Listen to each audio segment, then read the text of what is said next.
నిశ్శబ్దపు ధ్వనులు. యెషయా గ్రంథము 52వ అధ్యాయము. అలాగే అతడు అనేక జనములను చిలకరించును, రాజులు అతను చూచి నోరు మూసుకొనెదరు. యెషయా 52:15.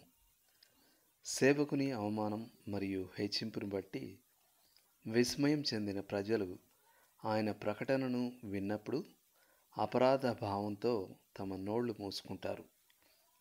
అన్య జనాంగాలకు సువార్త బోధించబడంగా పౌలు ఈ ప్రకటనకు భాష్యం చెప్తాడు. రోమా 15:20-21. ప్రతి నోరు మూయబడునట్లును సర్వలోకము దేవుని శిక్షకు పాత్రమగునట్లును. రోమా 3:19.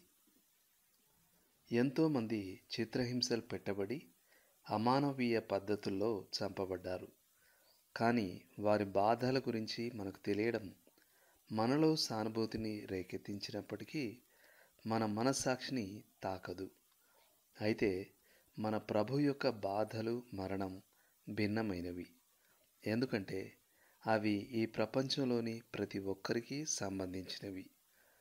సువార్త సందేశం క్రీస్తు మరణించాడు అని కాదు.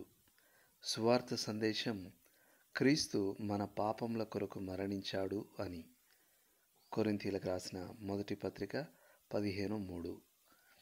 క్రీస్తు మరణానికి అన్న, కయప, హేరోదు, అంతిప, పిలాతు ఎంత అపరాధులో నీవు నేను కూడా అంతే అపరాధులం.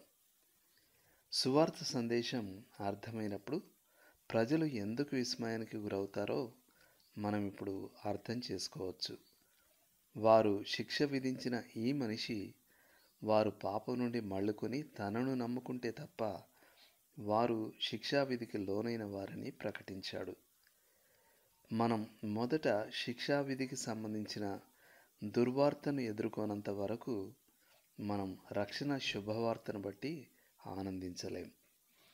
యేసు బాధపడి మరణించింది ఆయన అపరాధి అయినందుకు కాదు, కానీ మనం అపరాధులం గనుక.